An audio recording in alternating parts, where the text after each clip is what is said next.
मेरे प्यारे श्रोतागण नमस्कार। मैं आज आप लोगों के सामने इस कलयुग के सबसे बड़े मंत्र हनुमान चालीसा के बारे में बताने जा रहा हूँ, जिसके लिए मैं मर्यादा पुरुषोत्तम श्री रामचंद्र जी का नमस्कार करता हूँ। नीलांबु श्यामल कोमलांगम सीता समारोह पितवाम भाग्यम पाणो महासायक चारु चापम नमामि विघ्नेश्वर पाद पंकजम। उसके बाद हमारे बजरंगबली अत्रिवल्लाम हेम शैलावदेहम धनुष्वन किसानम ज्ञान इनाम आड़ेगण्यम सकल गुण निधानम वाणानामधीशम रघुपत्य भक्तम वाजातम नमामि। मर्यादा पुरुषोत्तम श्री रामचंद्र जी की जय। संकट मोचन हनुमान जी की जय। अंजनी सुत की जय। पवन सुत हनुमान की जय। सभी देवी देवता, स्थान देवता, पितृ देवता, माता पिता, गुरु सबकी जय जयकार। भोलेनाथ की जय जयकार। जिनके रुद्रावतार हमारे बजरंगबली हैं, उनको भी मेरा सत सत नमन। गोस्वामी जी मथुरा जा रहे थे। मथुरा जाते जाते जाने में लेट हो गया, जिसके कारण वह आगरा में रुक गए। गोस्वामी जी के बारे में आप सभी जानते हैं कि कलयुग में समाज के उद्धार के लिए उन्होंने रामचरितमानस नाम का महान ग्रंथ की रचना की, जो आज सनातन धर्म के मानने वाले छोटे बच्चे से लेकर बड़े बुजुर्ग तक, पढ़े लिखे से लेकर अनपढ़ तक सबको उसका अर्थ भावार्थ पता चल जाता है। चौपाई पढ़ने जो जितना पानी में है, जो जितना रस लेना चाहता है, वह उतना रस लेकर भक्तिमय आनंद का अनुभूति करता है और अपने जन्म जन्मांतर को सार्थक करने में सफल होता है। ऐसे महान संत गोस्वामी तुलसीदास जी हैं। तो तुलसीदास जी जब आगरा रुक गए तो लोगों को उनको देखने की, उनके दर्शन की, उनके आशीर्वाद की बड़ी ललक थी। तांता लग गया उनसे मिलने वालों की। उसी समय अकबर के दरबार नवरत्नों के महान, बुद्धिमान, चतुर, सनातन धर्म के मानने वाले हमारे बिरबल जी भी तुलसीदास जी से मिलने गए, उनसे आशीर्वाद लिए।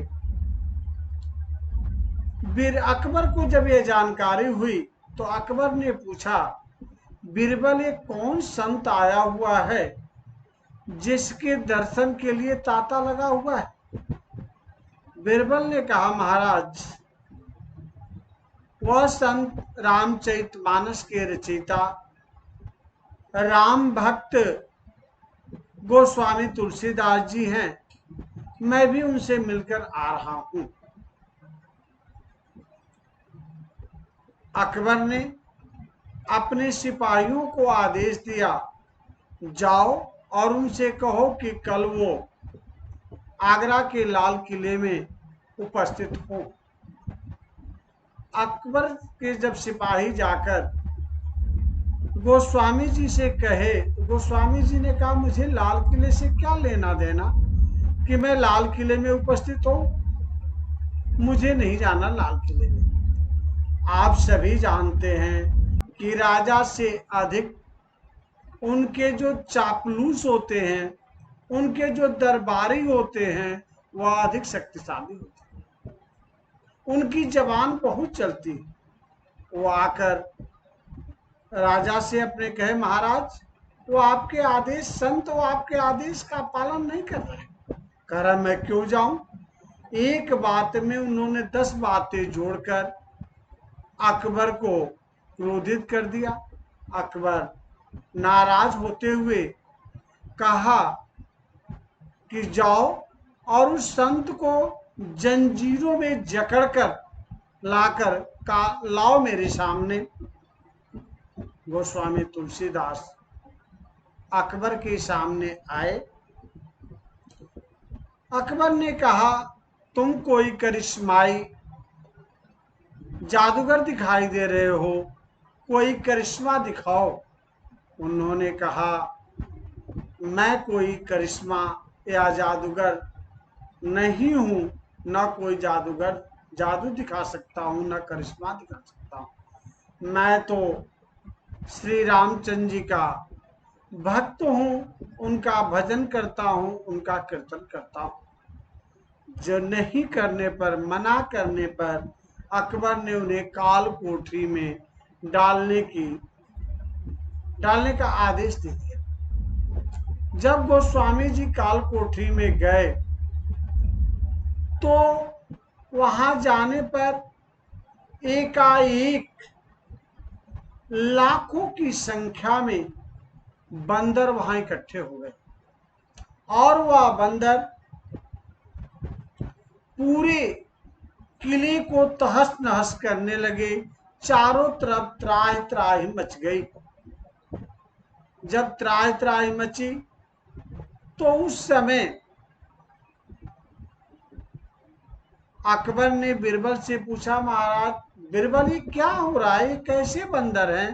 कहे, महाराज जब से आपने उस संत को बंदी बनाया है तो वे राम भक्त हैं, हनुमान भक्त हैं।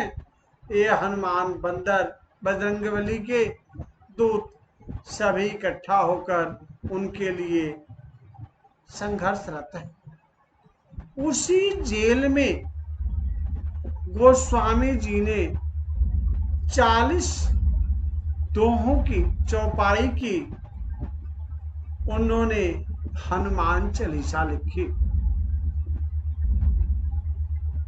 वे कई जगह यह भी वर्णन आता है कि वे हनुमान जी से शुरू करना चाहते थे, जय हनुमान ज्ञान गुण सागर, लेकिन हनुमान जी कभी अपनी प्रशंसा नहीं सुनना चाहते।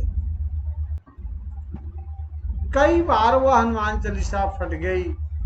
तब गोस्वामी जी ने श्री गुरु चरण सरोज रज निज मन मुकुर सुधार, बरनौ रघुबर विमल जसो दो जाए संचार। श्री गुरु चरण, गुरु की प्रशंसा की उन्होंने। फिर मर्यादा पुरुषोत्तम श्री राम की प्रशंसा की।